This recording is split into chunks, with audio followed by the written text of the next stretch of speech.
Masechet Gittin, traité Gittin, Daf Yudalef, numéro 11, tout en haut de la page. La Gemara demande Hechidami Shemot Muvhakim. C'est quoi, par exemple, des noms typiquement non juifs? Amar Rav Papa dit Kegon Hurmiz, comme par exemple Hurmiz, Ve'Aboudina, et Aboudina, Barshiftaï, et Barshiftaï, ou Barkidri, et Barkidri, ou Bati, et Bati, Ve'Nakim Una, et Nakim Una, qui sont des noms de juges idolâtres et des noms typiquement idolâtres. Aval Shemot She'en Muvhakim Mai, la Gemara dit alors à ce moment-là, si c'était pas des noms typiquement de non-juifs, quelle serait la règle? L'eau. Dans ce cas-là, hein, on n'accepterait pas l'acte de divorce. Alors pourquoi la suite de la Mishnah dit on a mentionné que ce n'est pas valable que lorsqu'il s'agit d'actes financiers qui ont été faits devant des personnes qui ne sont pas des professionnels. On n'avait qu'à faire le distinguo dans le cas lui-même dont on a parlé, en disant quand est-ce qu'on a dit que l'acte de divorce est valable? C'est lorsqu'il s'agit de noms qui sont typiquement non-juifs. Mais s'il s'agit de noms qui ne sont pas typiquement non-juifs, ce ne serait pas valable. Et la Gemara dit effectivement, c'est ça que la Mishnah veut dire. Quand est-ce qu'on a dit que les actes de divorce et de libération d'esclaves sont valables? C'est uniquement quand ça a été signé par des non-juifs qui ont des noms typiquement non-juifs. Mais si les noms ne sont pas typiquement non-juifs, c'est exactement comme des actes financiers qui auraient été faits devant des personnes simples, qui ne sont pas des professionnels ou pessoulines, et qui ne sont pas valables. Et si tu veux, je peux même dire, c'est mamon, que la fin de la Mishnah, elle revient au cas des actes financiers, et pas au cas des actes de divorce. Et voilà ce que la Mishnah vient dire. On a mentionné que les actes financiers ne sont pas valables, et la bisman seulement si ils ont été visés devant des juges qui ne sont pas professionnels, mais de simples personnes. Tania. Ainsi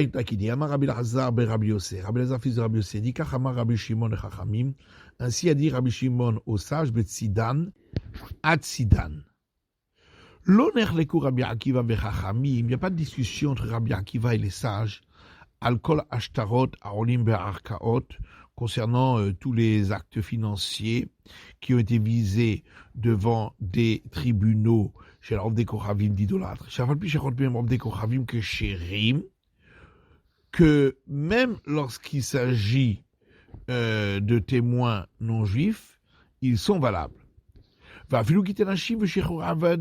Et même pour les actes de divorce et les actes de libération d'esclaves aussi.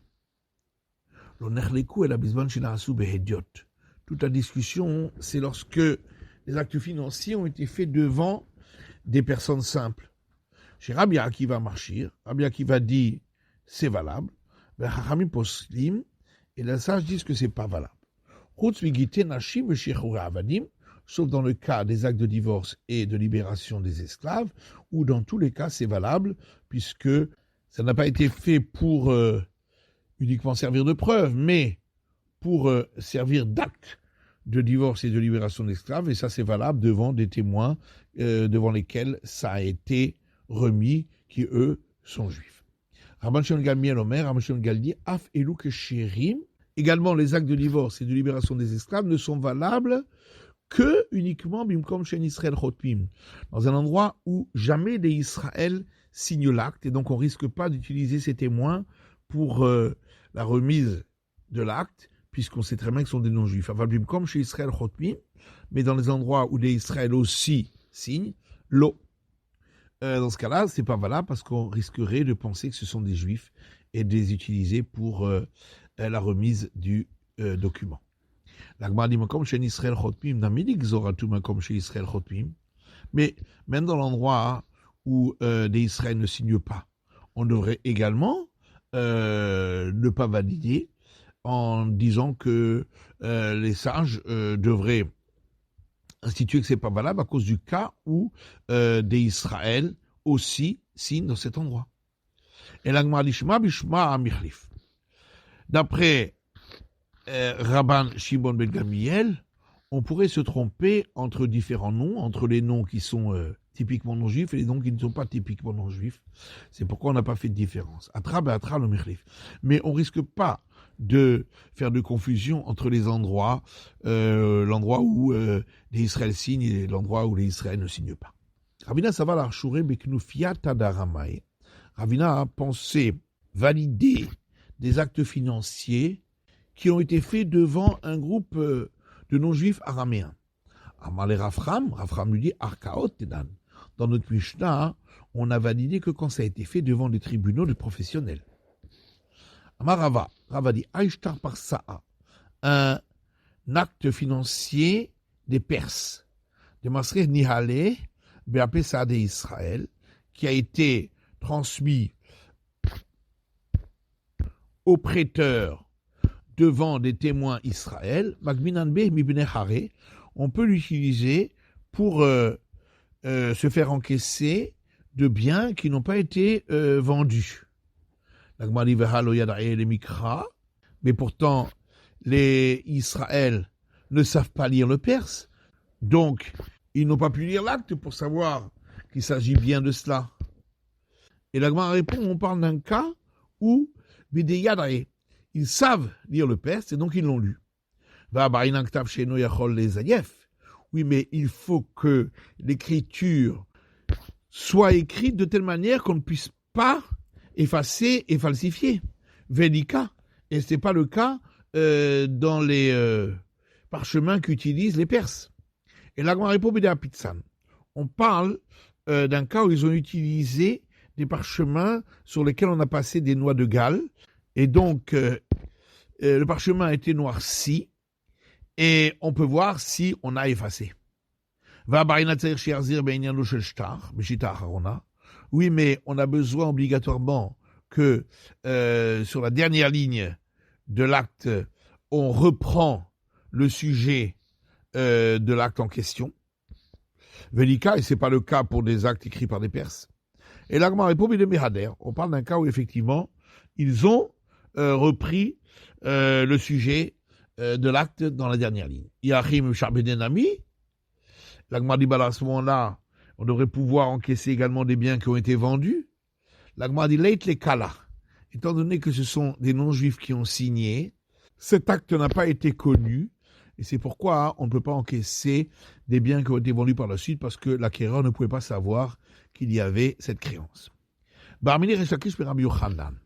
Reshakish demande à Rabbi Yochanan, des témoins qui ont signé sur un acte de divorce, ou Shmotan, que Shemot Ovdei Kochavim. Et leurs noms sont des noms qui sont également des noms de non-juifs. Mahou, qu'est-ce qu'il en est? Est-ce qu'on peut craindre que ce sont des non-juifs? Et auquel cas dire que l'acte n'est pas valable? Amarlelo baladenu ela lukus velus vehir charnu. Il lui a dit, n'est venu devant nous qu'un cas où ceux qui avaient signé s'appelaient Lukus et Lus, et nous avons validé l'acte. Mais c'est seulement dans le cas où les noms étaient Lukus et Lus, parce que on ne trouve pas en général d'Israël qui porte ces noms-là, et donc tout le monde sait que ce sont des non-juifs, et ils ne risquent pas d'utiliser ces témoins pour la remise du guet.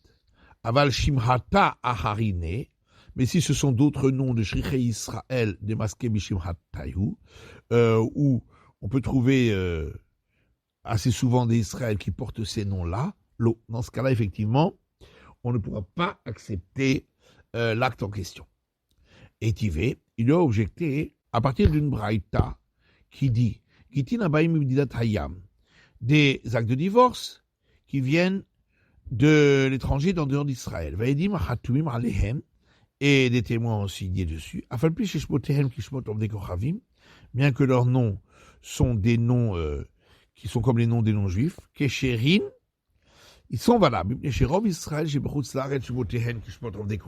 que la majorité des Israël qui sont en dehors d'Israël, leurs noms sont comme les noms des non-juifs, et donc on considère que ce sont des juifs consignés. Et donc pourquoi Rabbi Yochanan n'a autorisé que quand il s'agissait de noms comme Lukus et Lous, et pas d'autres noms non-juifs en général? Et la Gemara répond à Tam qu'il est Katali Tama. Là-bas, c'est différent dans la Braïta, parce qu'on a donné l'explication. Parce que la majorité des Israël qui habitent en dehors d'Israël, leurs noms sont comme les noms des non-juifs. Et c'est pourquoi on peut valider l'acte. Alors qu'en Israël même, s'ils sont des noms qui sont des noms à consonance non-juive, il s'agit a priori pas de juifs qui ont signé. Veka de Amré, il y a une autre version qui qui dit que la question que Resh Lakish a demandé à Rabbi Yochanan, c'est le cas de cette braïta où les guettes venaient de l'extérieur d'Israël avec des noms non-juifs. Est-ce que c'est valable ou pas? Ou pas châté matnita? Et il a rapporté la réponse à partir de cette braïta en disant que effectivement c'est valable. Matnitin, Mishnah suivante. Omerten Getzeli Ishti, celui qui dit à un messager, donne ce guet, acte de divorce, à ma femme, ou shtar shechor zele avdi, ou cet acte de libération à mon esclave. Imratza larzor bishnehen yarzor. Si celui qui lui a donné l'acte, donc le mari ou le maître, veut revenir en arrière, dans les deux cas, il peut revenir en arrière tant que ça n'a pas été remis à la femme ou à l'esclave. D'Ivri Rabbi Meir, ça c'est l'avis de Rabbi Meir. Alors que les sages disent Bekit et Nashim, que on peut dire cette règle uniquement pour les actes de divorce. Avalo beshechore avadim, mais pas pour les libérations d'esclaves. Le fichier Zachin et Adam shelo befanav. Parce que on peut avantager quelqu'un, même en son absence, comme ici, nommer un messager pour l'esclave, pour qu'il soit libéré dès que ça a été remis au messager, parce que la libération d'un esclave est un avantage pour lui, comme on l'expliquera. Par contre, on ne peut pas faire quelque chose qui est au désavantage de la personne en question, si ce n'est pas devant lui avec son accord. Chez Imirtse, chez Lolazulet Avdo Rachai, car si un homme ne veut pas nourrir son esclave, il a le droit. Donc, lorsqu'il le libère, l'esclave n'a rien perdu. Par contre, s'il veut ne pas nourrir sa femme, il n'a pas le droit. Et donc la femme a perdu par son divorce. Amar lahem, alors Rabbi Meir leur a dit, Variou possède et avdo minatrouma. Voilà que lorsqu'il le libère, l'esclave libéré ne peut plus manger du prélèvement au prêtre qu'il pouvait manger auparavant lorsque son maître était un prêtre. Que Shemshu possède et Tishto, donc c'est exactement comme pour sa femme, où lorsqu'il la divorce, elle ne peut plus manger du prélèvement au prêtre si le mari était un prêtre. Amulom Nesheu Kinyano. Et les sages lui ont répondu, ça c'est parce que l'esclave lui est acquis. On verra l'explication. Mara. Yativ Ravuna, Rabbi Yitzchak bar Yosef, Kamed et Rabbi Yirmiyah. Ravuna et Rabbi Yitzchak fils de Yosef étaient assis devant Rabbi Yirmiyah.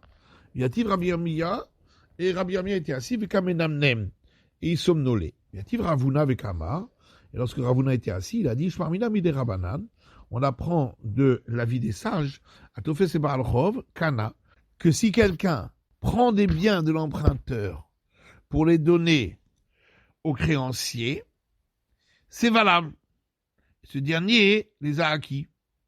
Comme ici, où le messager prend l'acte de divorce du mari et le fait acquérir immédiatement à la femme.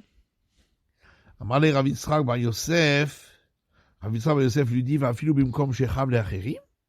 Est-ce que il peut lui faire acquérir dans le cas où ça désavantagerait d'autres personnes, comme ici où ça désavantage le mari puisqu'il ne peut plus revenir en arrière?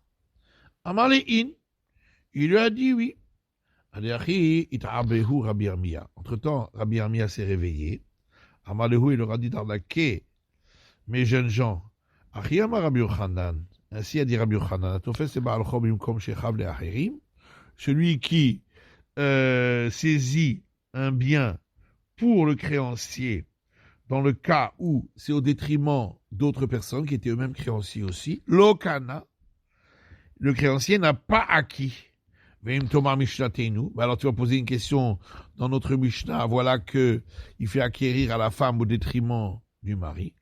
Dans notre Mishnah, toute personne qui dit donner, c'est comme s'il avait dit faites-en l'acquisition. Et c'est pourquoi il peut faire l'acquisition immédiatement. Amar Frisda, Rabbi Eliezer Merabana. Frisda dit si quelqu'un saisit des biens pour un créancier, dans le cas où c'est au désavantage d'autres personnes qui étaient également créancières, nous en arrivons à la discussion entre Rabbi Eliezer et les sages. Parce qu'il y a une Mishnah qui dit Micheliket et Apéa, Vama Arezou les Ploni Ani. Si une personne qui n'est pas un pauvre a pris la production du coin du champ qui est destiné aux pauvres et a dit c'est pour un tel qui est un pauvre. Rabbi Eliezer Amar Zachalo. Rabbi Eliezer dit il l'a acquis pour lui. Et les sages disent il n'a pas acquis pour ce pauvre-là, il devra le donner au premier pauvre qui arrive. Pourquoi ? Donc a priori c'est parce que comme il y a d'autres personnes qui seraient désavantagées, il ne peut pas faire acquisition. Alors que le premier avis dit que lui peut faire acquisition. C'est la fin de l'étude du Daf Yud Aleph de la feuille numéro 11.